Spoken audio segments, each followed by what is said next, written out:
untuk video klipnya sendiri konsepnya bos katanya budgetnya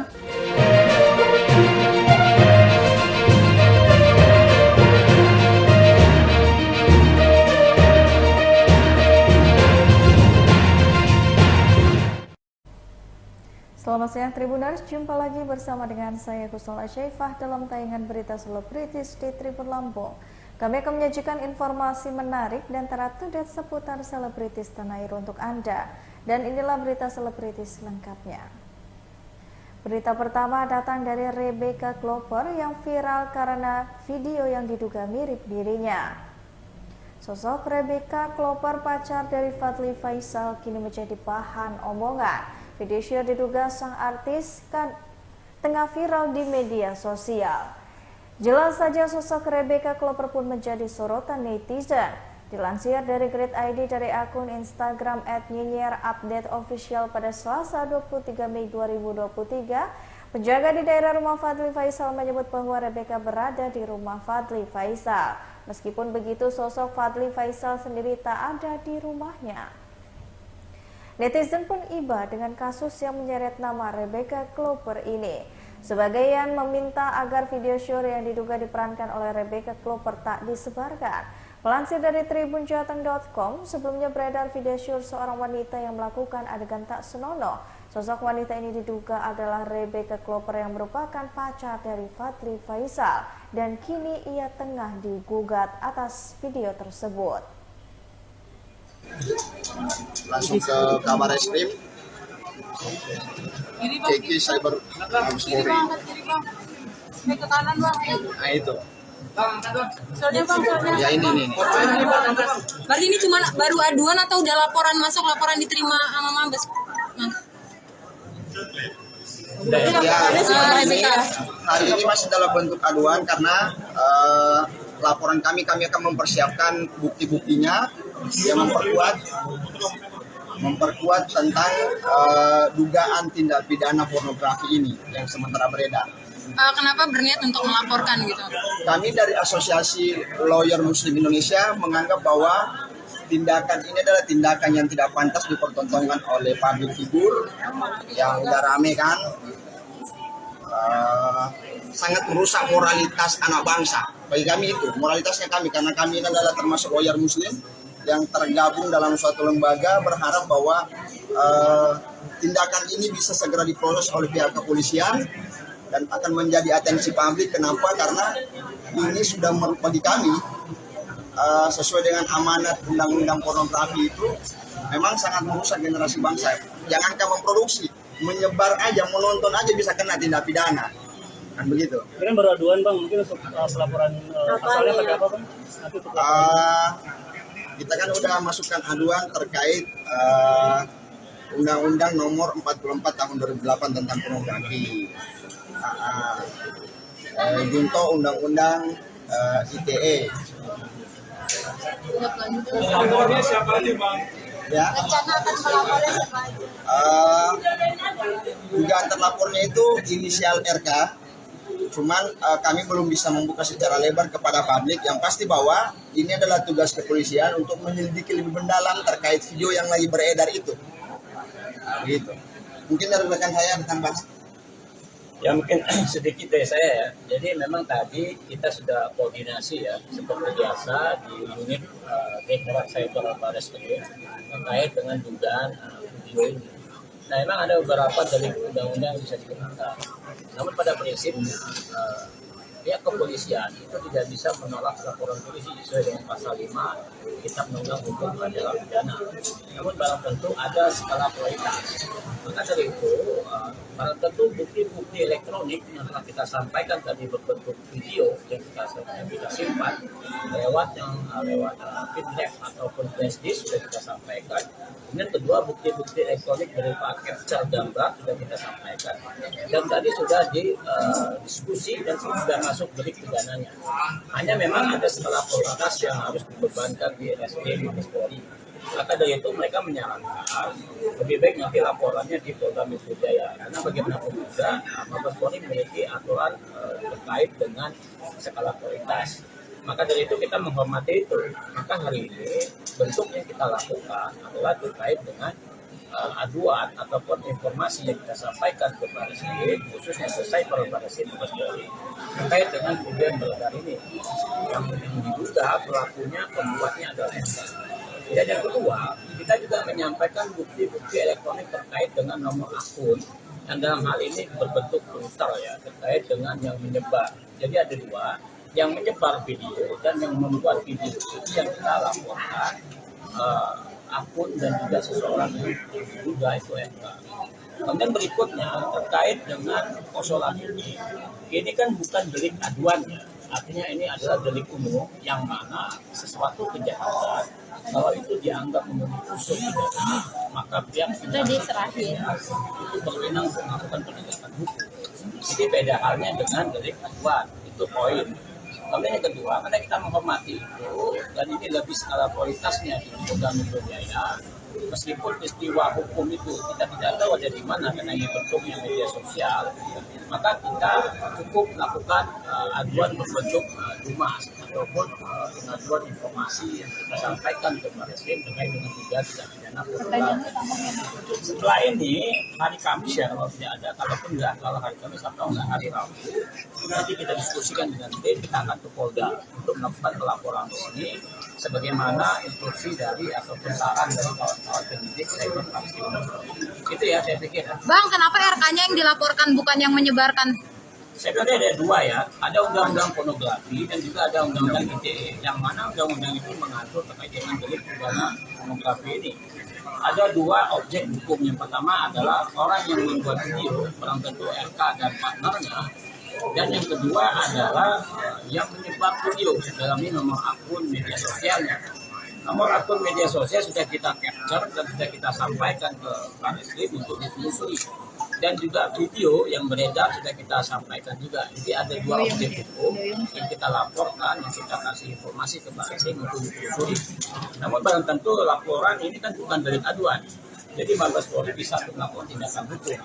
Namun kalaupun perlu laporan polisi, maka dari itu saran mereka kepada kualitas lebih ke Polda Metro Jaya. Maka setelah ini kita akan ke Polda Metro Jaya untuk melakukan pelaporan secara resmi. Gitu ya. Kapan tuh Bang? Rencananya kapan tuh? Ini Rabu ya, kalau enggak Rabu, hari Kamis. Rabu atau Kamis. Terus buat apa namanya? Kalau misalnya terbukti nanti. Begini ya, ini buat pertanyaan tadi ya. Perlu teman-teman ketahui ya, dan nanti pahami bahwa adanya pembuatan tindak pidana pornografi itu yang tersebar ya, sekitar 37 detik itu ya, itu kita lihat dulu ya, kalau pemeran wanita atau pemeran prianya itu ya ada persetujuan bersama ya, itu dalam kata membuat ya di pasal 4 ayat 1 itu bisa tidak dikenakan. Tetapi kalau seandainya ya tidak ada persetujuan di antara salah satu pasangan itu bisa dikenakan pidana pasal 4 ayat 1 ya, itu hukumannya sekitar 4 tahun penjara dan didenda juga. Tetapi masalahnya ini kan sudah masuk ke sosial media, dikirimnya itu videonya itu. Oleh karena itu ini masuk ke undang-undang ITE, yang namanya spesialis dan generalis, artinya yang khusus itu undang ITE. Oleh karena itu pasal 271 menyatakan bahwa ya orang yang mendistribusi, mentransmisi ya, terus membuat ya yang tidak punya haknya ya, terus dia membuat konten yang berupa pornografi, itu kena hukuman penjara ya, itu maksimal 6 tahun penjara. Tetapi beratnya hukuman itu tergantung nanti dari mens reanya, artinya motifnya. Kita kan masih belum tahu motif seperti apa. Tetapi kalau seandainya ya di awal ya pemeran wanita atau pria tersebut tidak mengakui atau tidak ada persetujuan ya, bisa jadi kalau kita lihat di video itu jadi sebagai korban. Nah ini yang kita pahami, apakah wanita itu karena kita melihat dia dalam keadaan menutup mata ya kalau kita melihat di videonya itu yang sudah beredar itu, nah, bisa jadi dia korban. Nah, oleh karena itu kita datang sini untuk membuka sejelas-jelasnya motifnya apa ya, terus pemeran prianya kan kita belum tahu nih siapa, apakah salah satu public figure juga, karena ini berkenaan dengan public figure yang kita ketahui bahwa public figure yang pemeran wanita itu sudah RK. Oleh karena itu kami dari Albi ya berinisiatif datang ke sini untuk supaya ya masyarakat kita menganggap bahwa hal-hal yang pornografi seperti ini bukan hal yang biasa ya. Kita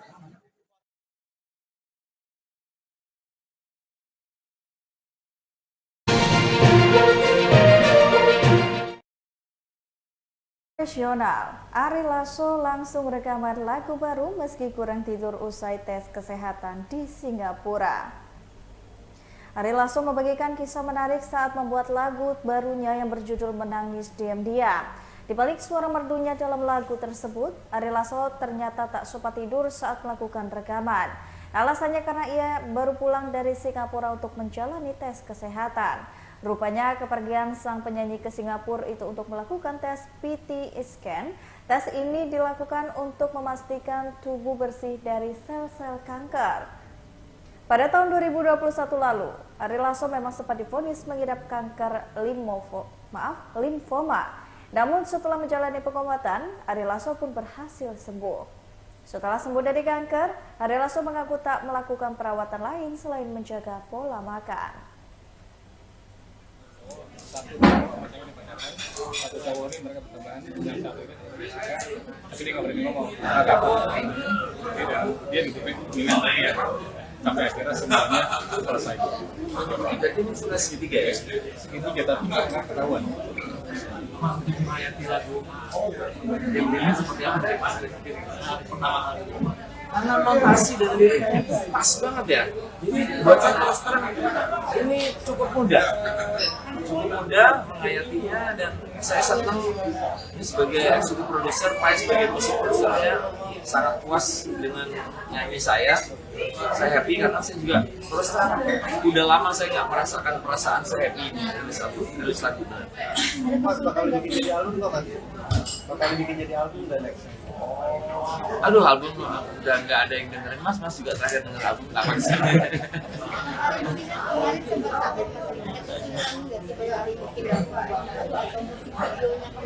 Nggak ada. Karena ya semuanya masih dalam batas wajar, kan saya juga udah mulai lama. Mas Ari tadi sebut pas pertama berhasil nih Mas. Pertama Mas akhirnya nggak sampai nggak itu bisa cerita kenapa? Waktu itu lagi di Singapura habis tes periksa, terus malamnya kita jalan-jalan lah di Singapura sampai subuh. Nah, daripada takut ketinggalan pesawat, akhirnya nggak tidur. Dari nyampe di Jakarta di rumah ya kira-kira rebahan 2 jam, terus langsung ke studio langsung take. Gue minta take sekarang, gue ngantuk banget nih gue. Apa?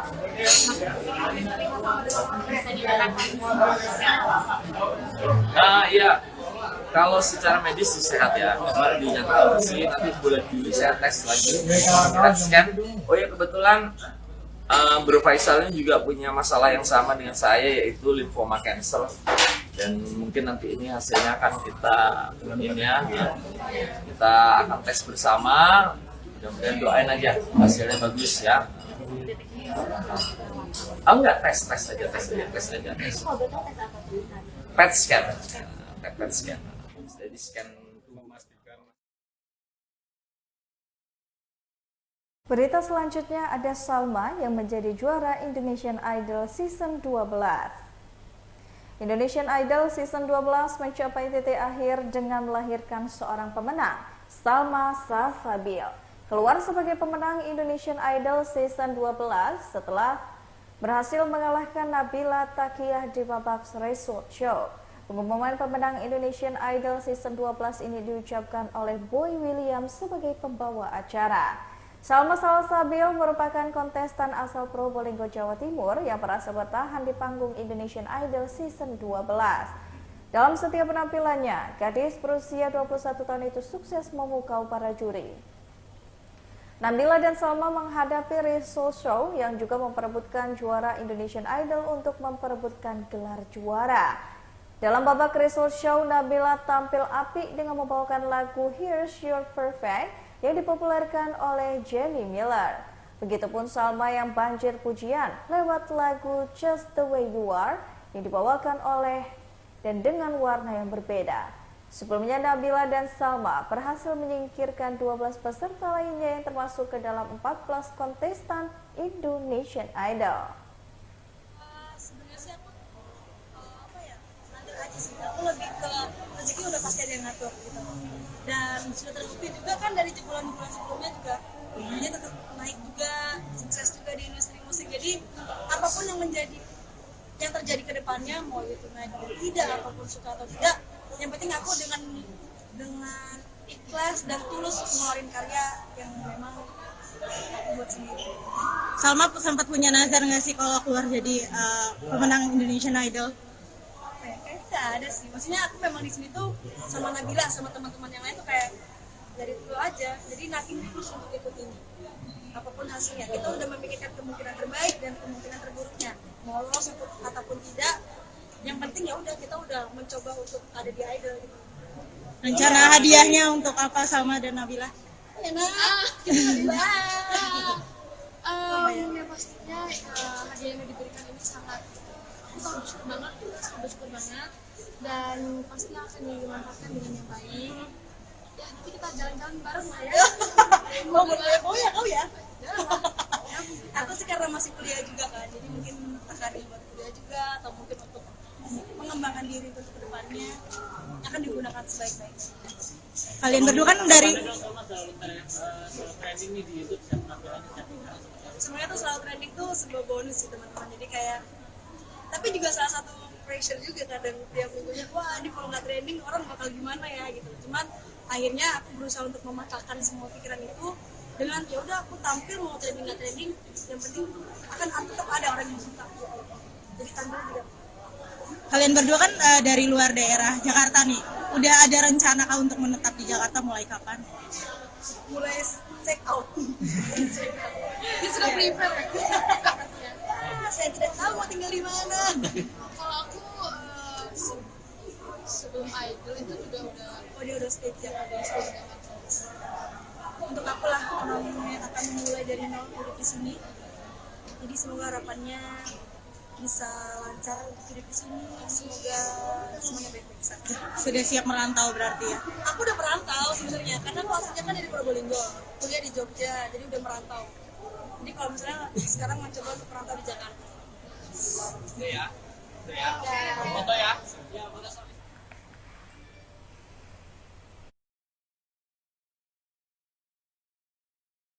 Berita selanjutnya datang dari Cita Citata dan Didi Mahardika yang melaporkan stasiun televisi swasta atas dugaan berita bohong. Pedangdut Cita Citata melaporkan salah satu stasiun televisi swasta atas dugaan pelanggaran ITE dan penyiaran. Laporan ini sudah masuk ke Polda Metro Jaya sejak 15 Juli 2022 dengan pelapor Didi Mahardika yang kini telah menjadi suami Cita Citata. Awalnya Didi melihat sebuah video yang beredar di sosial media tentang kedekatan dirinya dan Cita Citata. Dalam video tersebut, ternyata ada kata-kata yang ditangkap Didi dan juga Cita kurang pantas.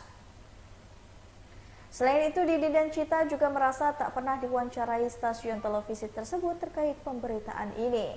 Cita Citata juga mengaku mengalami kerugian material karena penggunaan katanya yang tak pantas dalam pemberian tersebut. Walau sudah hampir 1 tahun berlalu, laporan ini masih dalam tahap penyidikan oleh pihak kepolisian. Karena itulah Ferdian dari kuasa hukum Didi lainnya yaitu Yunus menyambangi kembali Polda Metro Jaya untuk menanyakan kelanjutan kasus ini. Stasiun televisi yang belum bisa disebutkan itu diduga melakukan pelanggaran UU ITE dan juga penyiaran.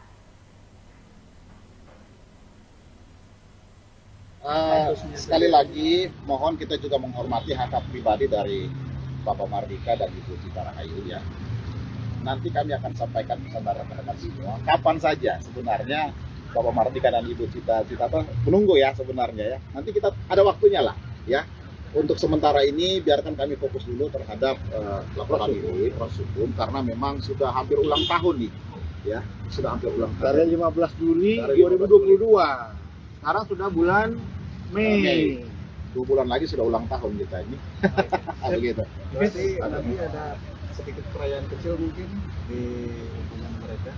Artinya menyaring membagi kebahagiaan itu. Oh iya, Itu kita belum iya. konfirmasi dengan yang bersangkutan.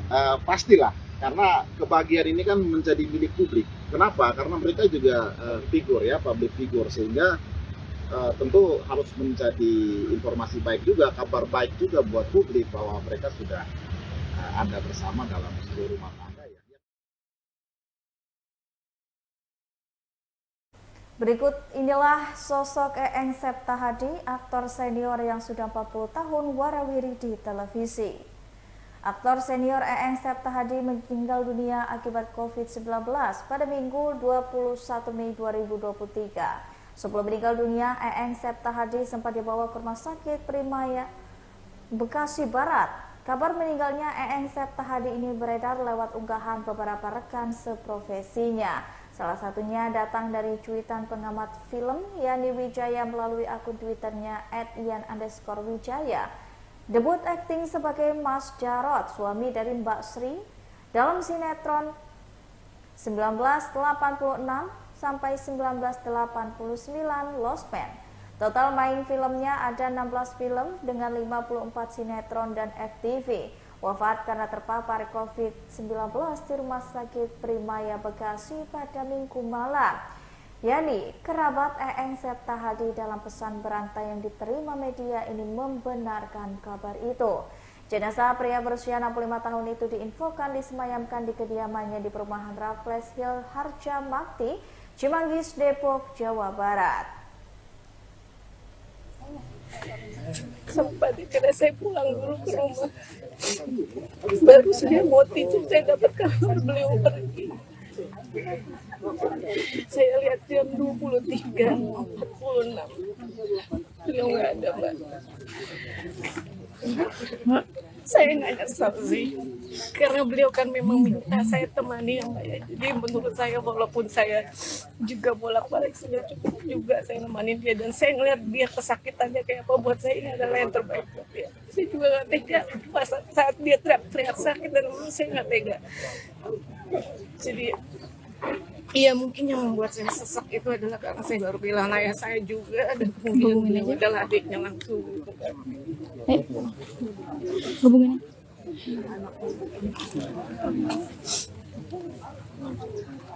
Kalau nggak kuat jangan deh. Kalau nggak kuat jangan deh. Iya. Mau deh. Udah.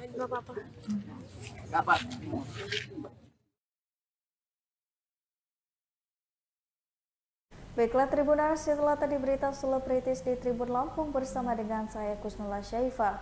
Jangan lupa untuk terus saksikan video selengkapnya di YouTube Tribun Lampung News Video, Facebook Tribun Lampung, Instagram Tribun Lampung, dan juga TikTok Tribun Lampung untuk bisa mendapatkan informasi terupdate lainnya. Selamat siang dan sampai jumpa.